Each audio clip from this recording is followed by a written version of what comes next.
हरियाणा के मुख्यमंत्री नायब सिंह सैनी करनाल में प्रवास पर थे और उन्होंने शहर में कई जगह चुनावी जनसभाएं की। उन्होंने पत्रकारों से बातचीत करते हुए कहा कि सुबह से ही करनाल के लोगों के बीच में है।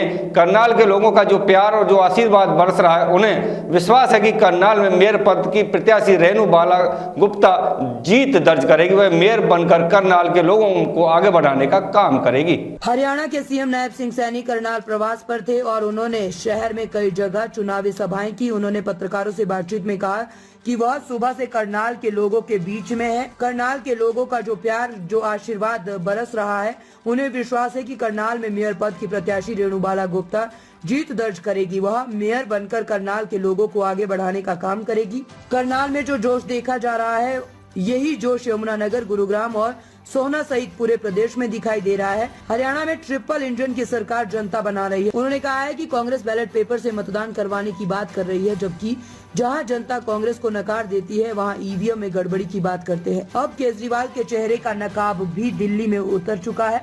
1984 के दंगों पर आए न्यायालय से आए फैसले पर कहा गया है कि इसमें वह प्रधानमंत्री नरेंद्र मोदी का आभार जाहिर करते हैं। पीएम मोदी ने ही दोबारा इन दंगों की फाइल को खोला था, जो कांग्रेस ने दबा दी थी।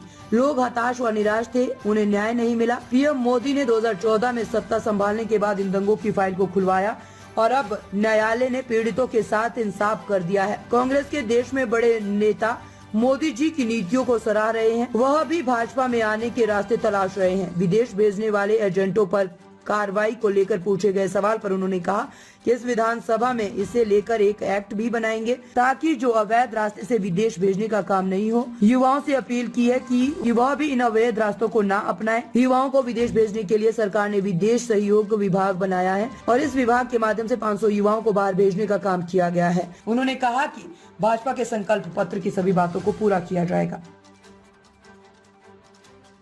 और किस किस ने पार्टी ज्वाइन की?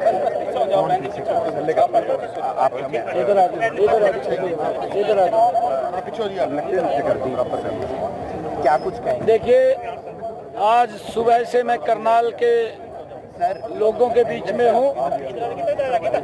मेरा ये लगभग 5वां 6ठा कार्यक्रम है। अभी और भी कार्यक्रम बकाया है।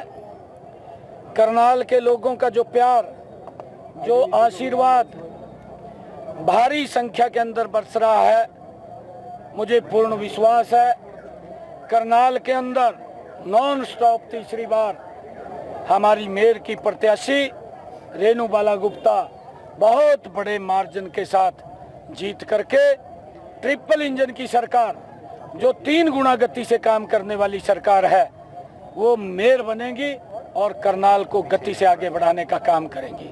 आज मैं सुबह का करनाल के लोगों के बीच में हूं। बहुत ज्यादा हजूम हर कार्यक्रम के अंदर उमड़ रहा है। लोगों का जोश, लोगों का उत्साह देखने को बन रहा है।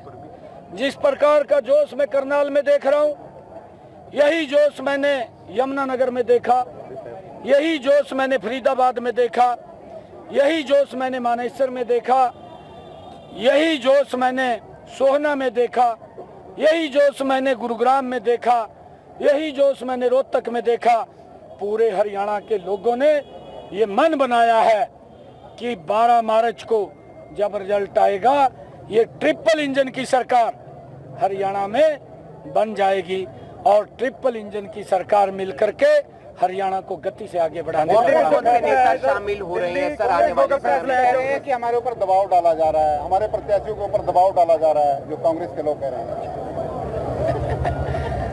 देखिए, जब पल्ले में कुछ नहीं रहा, ये आरोप तो कोई ना कोई लगाना। यहाँ पल्ले में तो कुछ दाने है नहीं। इव थोड़े दिन के बाद कहेंगे ईवीएम हैक कर ली।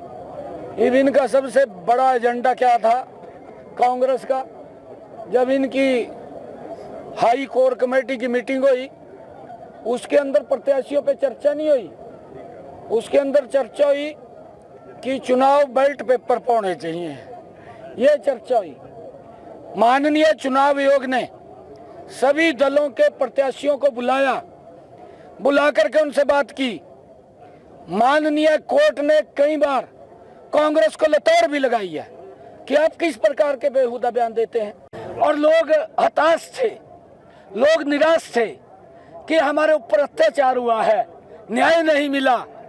मैं नरेंद्र मोदी जी का धन्यवाद करना चाहूँगा कि उन्होंने आकर के 2014 के बाद उस फाइल को रीओपन किया और जो दोषी लोग थे उनके ऊपर केस चला। आज माननीय कोर्ट ने उनको उम्र की सजा सुनाई है।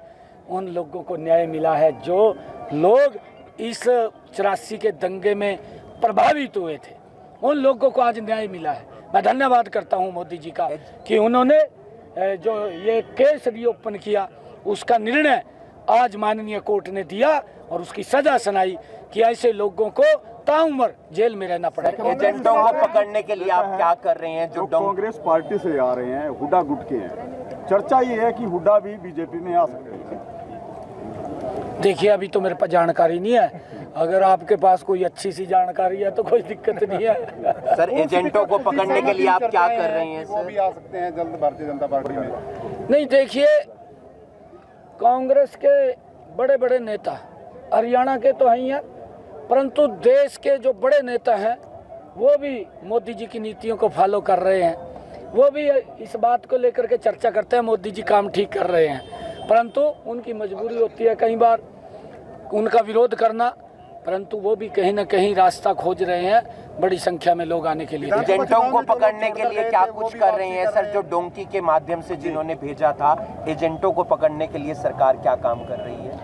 नहीं, देखिए, हमने कहा है कि इस विधानसभा के अंदर हम इसको लेकर के एक एक्ट भी लेकर बनाएंगे ताकि जो इलीगल रास्ते से युवाओं को बाहर भेजने का काम करते हैं, क्योंकि उनके जीवन को भी खतरा है और कई लोग तो उस यात्रा के अंदर जब डोंकी के ऐसे गलत रास्ते से जाते हैं उनको बहुत ज़्यादा प्रताड़ित होना पड़ता है, बहुत ज़्यादा कठिनाई सहन करनी पड़ती है।